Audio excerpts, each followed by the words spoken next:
Today I am speaking with Kate Weaver-Gibbs, CEO of Are You OK? As part of our series with Global Choices on their Trauma Assist product offering. Kate's personal journey through trauma highlights the importance of the softer side of insurance and how we, as an industry, can truly be part of the healing journey and not just the claims process. Kate, thank you for joining me. Thank you for having me. Can you share a bit about your personal journey and what inspired you to basically start or get involved with Are You OK? So the concept of Are You OK was presented to me April of 2023. I keep wanting to say last year, but no, it was April 2023, not 2024. So my journey to Are You OK started back in December of 2016. And I had left South Africa. I was living in Italy, and it was just before Christmas, and I was hit by a motorbike on a pedestrian crossing in Verona, in Italy. Wow. And I suffered catastrophic brain injury. I've had my skull replaced twice. I had the works. I had a spiral fracture that ran from the bridge of my nose right round, so my head sort of twisted. So my skull shattered, my face broke. I was partially paralyzed, so my neck broke at C5. My parents were told I wasn't going to survive, and obviously, by the grace of God, I did, with an awful lot of rehabilitation and recovery from 2016. And then it got to the point in about 2022 where I guess the insurance claim had been settled. That in itself is a long journey. As anybody who's been through that process knows, it's long, it's painful, it's tiring. You have your life scrutinized to assess how much is this person's life essentially worth, and what are they going to need in order for them to live a full life going forward. So that in itself is quite exhausting. But I got to the point in 2022 where the claim was settled. I was good, physically probably as good as I'm going to be. And it was like, well, what now? My life hit a hard stop that day, and that was 6 years prior. No, my maths is not good. Yeah, 6 years prior. And then it's, well, what do I do now? I'm back to being as good as I can possibly be, but I've got to do something. I didn't survive that just to do nothing with it. And then serendipitously, this opportunity of Are You OK came to me. And Are You OK? It's a mental health platform where we're all about information, education, and facilitation. So in the world in which we live now, where mental health is spoken about widely, it's a huge scale. So you've got people who just want to know more about the different areas of mental health issues, up to people who seriously need help. So information, education, facilitation, anywhere you fall within that scale, whether you're just looking for information, you maybe want to work through self-help courses because you or someone you know or love has gone through something traumatic, or facilitation, you want to speak to somebody, we'll then connect you with that somebody. And so, yeah, it just felt as though all the stars aligned. I'd had this experience. I was looking for the next thing, but it needed to be purposeful. It needed to speak to the experience I had and do good with it. So, yeah, that was my journey to Are You OK? Kate, you said you left South Africa. So you left South Africa, but you are currently staying in South Africa. So please take me through that journey. Oh, that's journey. So I've been living in South Africa since 2010. And at the end of 2015, being Welsh and with a family who are all in Wales, I wanted to be closer to them. So decided to move a bit further north, maybe not necessarily go back to the UK, but somewhere closer. And this was before Brexit, by the way. So this is when we could do things like actually live in a European country without a problem. And so chose Italy, and yeah, I was writing and I was teaching English as a foreign language to companies there. And so that was, yeah, living and working in Italy. And spent a year doing that, loved it. And then December of 2016, had the accident. So hit by a motorbike on a pedestrian crossing. And I did my initial well, obviously I was hospitalized in Italy and my initial rehabilitation in Italy, but I'd lost my memory. So after I was able to leave, I went back to the UK and basically having to relearn my memory, retrace my footsteps of where I'd been prior to the accident to try and get the memories back together, which brought me back to Cape Town.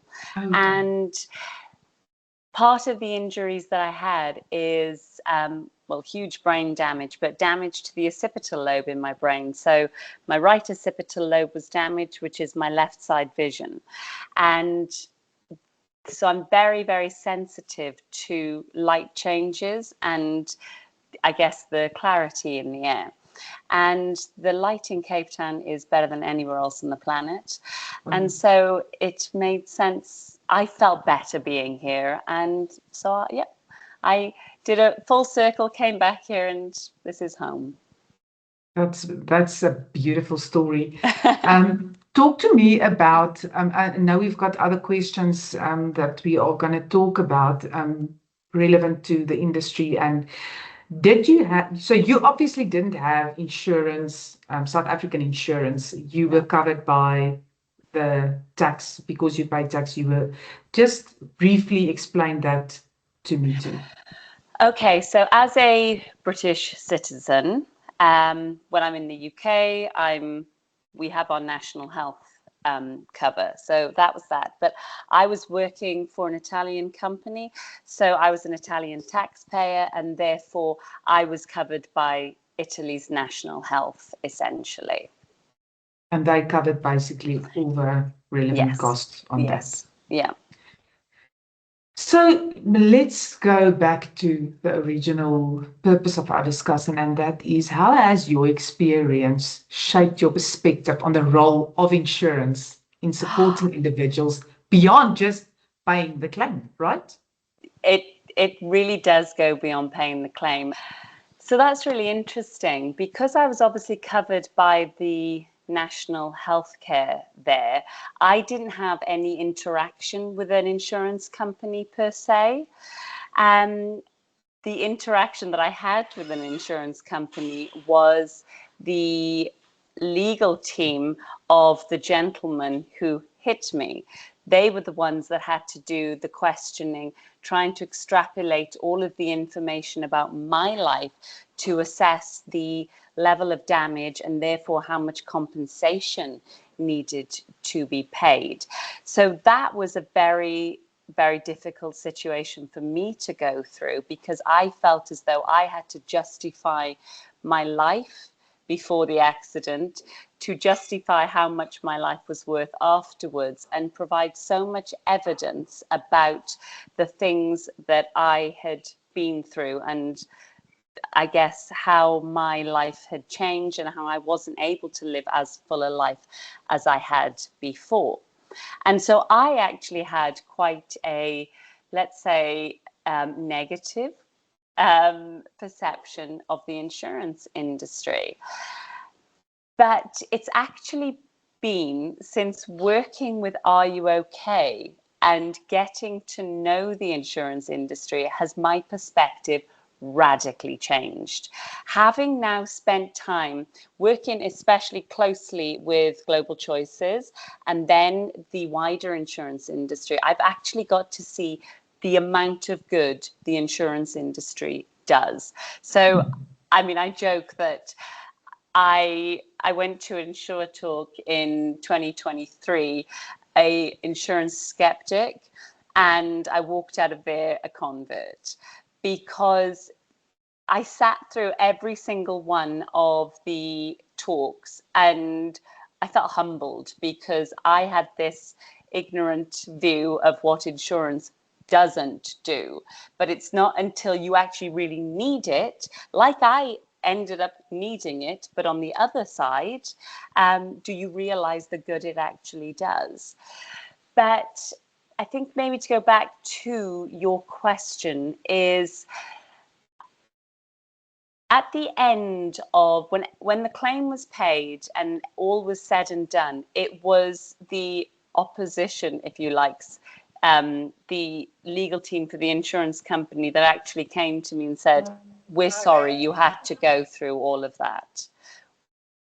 We know that there is a person at the end of this," and I understand that they had a job to do, but if those words had been said a lot earlier on in the process, we all know that there's process and policies that have to be followed or adhered to, but you just want to be seen as a human. You want to be seen as a person. You want to be seen that your life does have value and you haven't got to justify it. Yeah. When we talk about trauma assist from Global Choices, it's about immediate and meaningful help. What do you think are the key elements that make such support impactful for someone in a crisis? It's people. It's people. Just knowing that there is somebody there at the end of the phone, and it might be an anonymous or a automated response, but just to know that there is feedback, there's a person there, there's a person that's asking the question, "Are you okay? We can see that this has just happened to you. We can assist."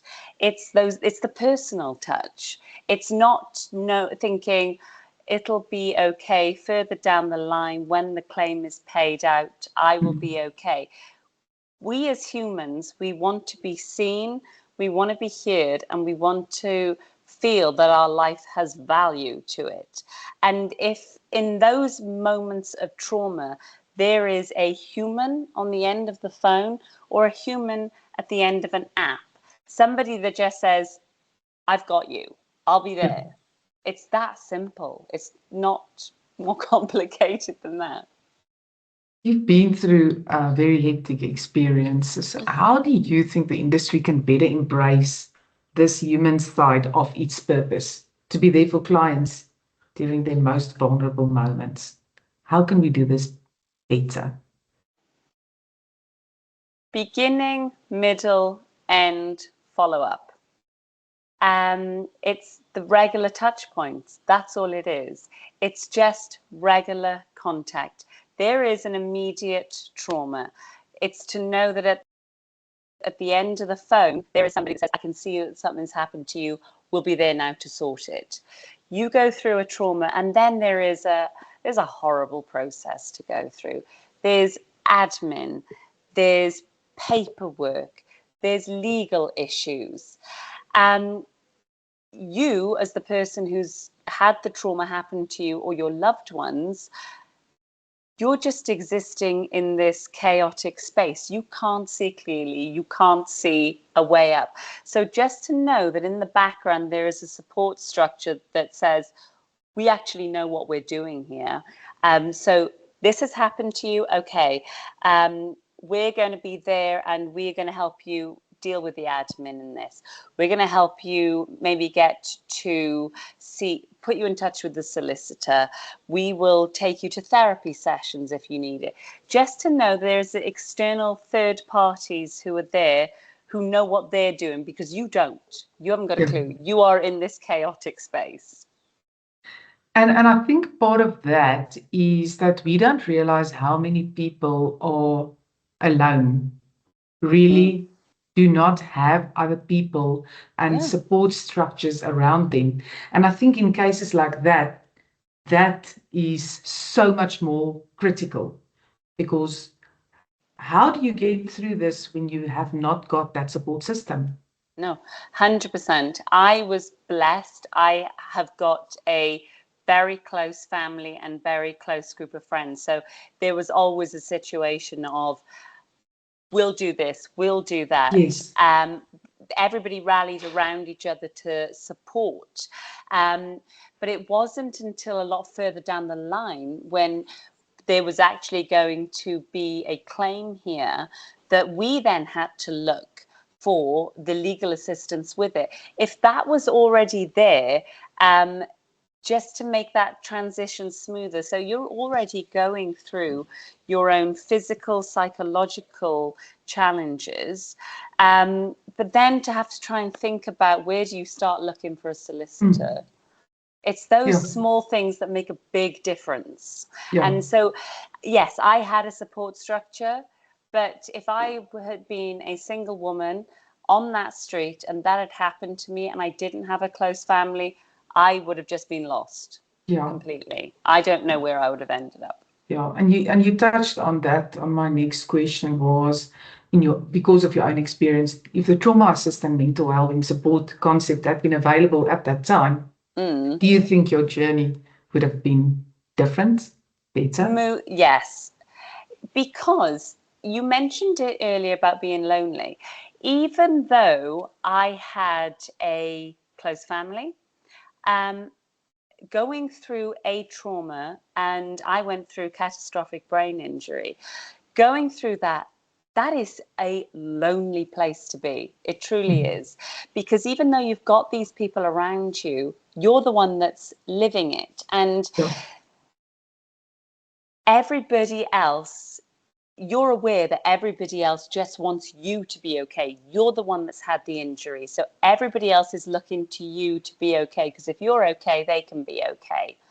That's a lonely place, and it comes with an awful lot of pressure.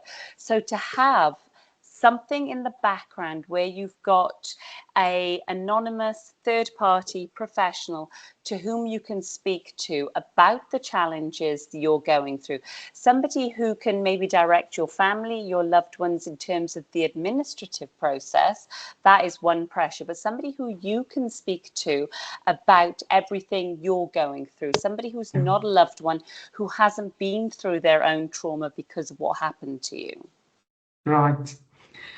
You working closely with Global Choices on reminding the industry of its core purpose. Yes. What do you believe is the biggest disconnect between insurance and their clients during traumatic events? And I think we have to qualify. It doesn't have to be that traumatic. No. It can be any, because there's different levels of traumatic, and what is traumatic for you, although it's a lot minor. And a smaller event, it's still a traumatic event. Yeah, it absolutely is. What is that disconnect? It absolutely is. And you raise a good point there. There is no hierarchy of trauma. There's no hierarchy of pain. Pain is pain, and pain is human. And if you feel it, somebody else feels it.